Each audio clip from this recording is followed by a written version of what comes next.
Page 48, thank you for the music. This is the last piece in book 4. If you've made it this far, congratulations. This is not easy music at all.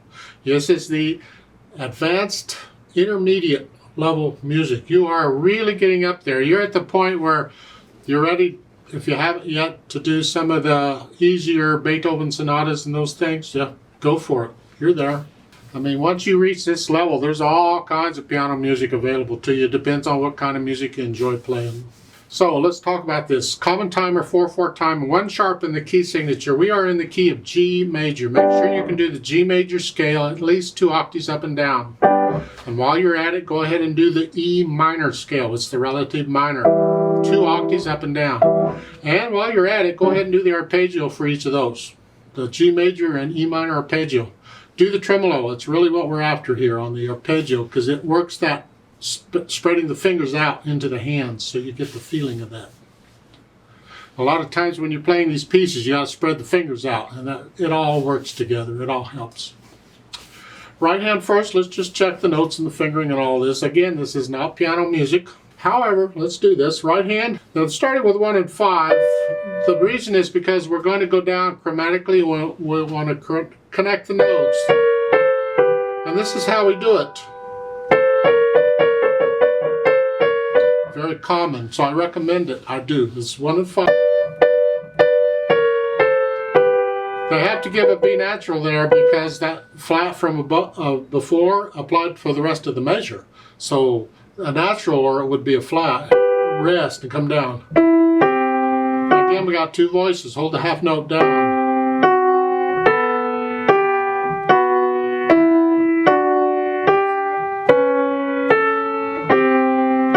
And then again. Now, to start with, you can do a 4/5. This is the second measured second line. And then a 1/5. Because your thumb was here, you don't have to come up here with a thumb like that. So just 4/5 and then a 1/5. Come down. And then 4/2. And again, third line. 1, 2, and 3. And then go on. Second. Hold the bottom D down.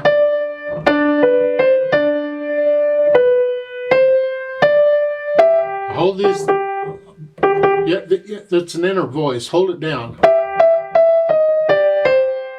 And then go on. Lift up.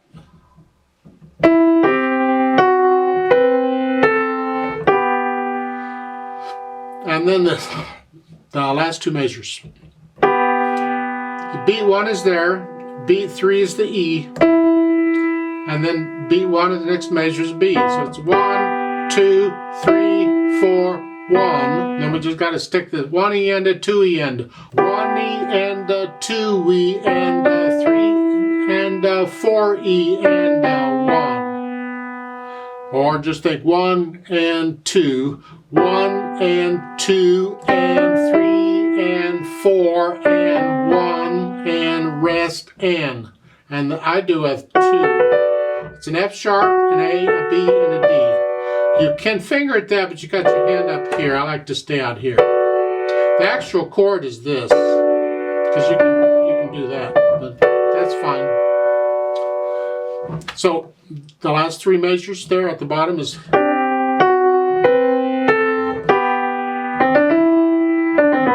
rest, left hand, down here, 2, 3, 4, 1 and 2 and 3 and 4 and 1 and 2 and 3.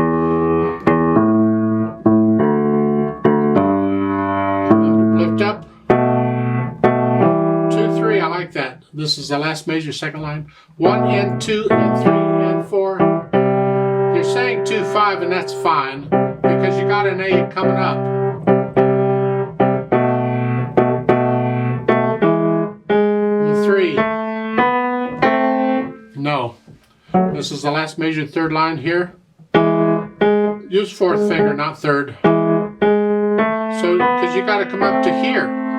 If you 3rd down, that's not enough. I need 4th finger on the G sharp. can come down. 1 and 2 and 3 and 4 and 1, 2. It's the same rhythm as the right hand. Put the hands together.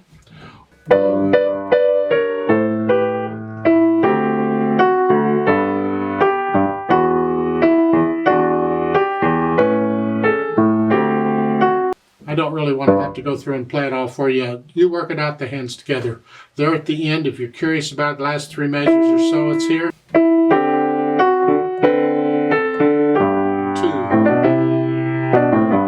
Rest. That's how it would go.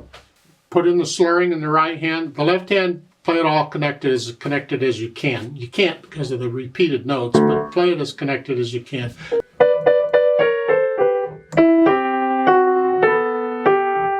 And you can lift up.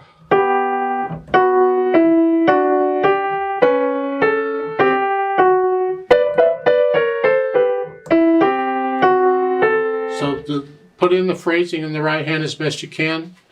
Now in the third line, they've got lift up. You can do that, or because if you read the words, it's all one sentence. So if you want, connect it all one. Connect, you can reach up. Then lift up.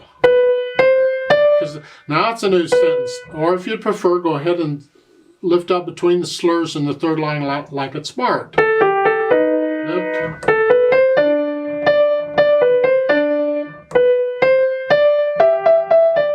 So forth. Then dynamics, we'll get to know it and get the feeling of the dynamics. To the right hand, it's actually the top note in the right hand, but do the best you can. Left hand's got to be way out of the way. Just keep in the background.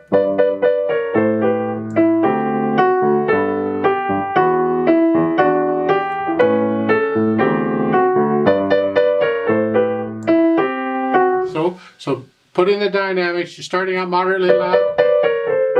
And you're staying there more or less. You don't have to stay exactly at that. You can get a little louder and softer as you get to feel in the music. You interpret the music.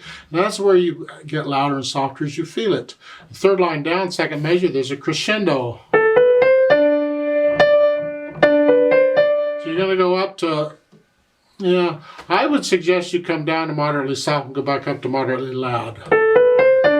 So maybe you've come down somewhere to moderately soft somewhere prior to that, before that. And then in the last line, go up. Now you're loud. Don't get loud to the last line.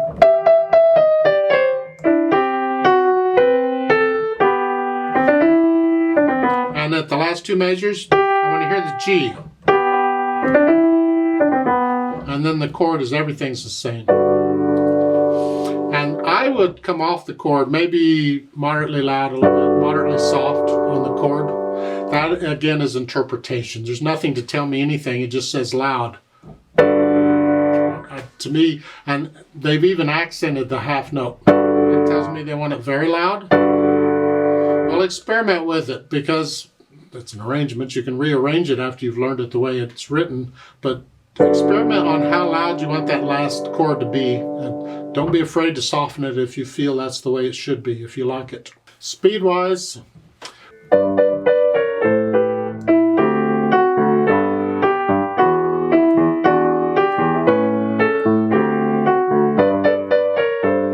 so forth. If you were going to sing it, how fast would you sing it? I'm sure you can find recordings of it somewhere to get an idea of how fast. It's not fast or slow, it's just sort of in the middle. All right. Then they've added pedal. Well, again, this isn't piano music. It's for an orchestra or a band or something. So, yeah, it'd be nice to have the overtones. It'd be nice to connect some of these things that we're having trouble with the fingers. But we don't want to smear it up. They're showing overlapping pedal throughout pretty much. If I pedal it the way they're showing, this is what you get. So I'm going to put the pedal down after I play the notes. I'm going to change the pedal after I play the notes.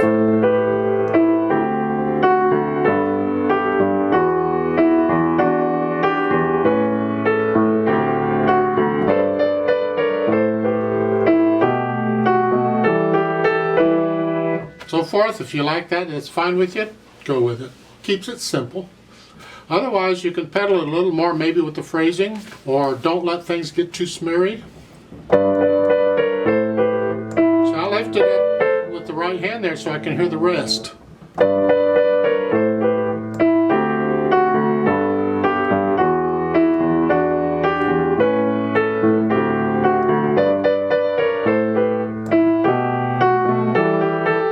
And here, so second line, last measure somewhere. I'm really not pedaling these eighth notes. I don't want to smear them. I don't want all that. So it's, and I'm pedaling on the last eighth note. I want to connect this. I want to connect that together. And I need the pedal.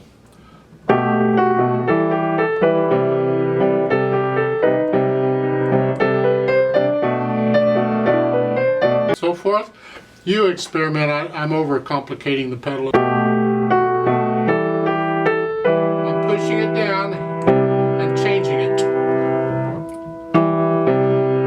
And I'm doing that on each of these.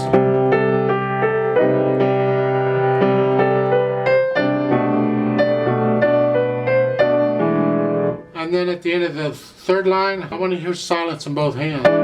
I'm not pedaling the quarter notes.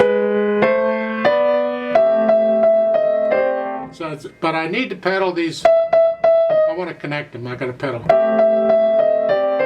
And I'm lift the pedal up so we hear the silence. I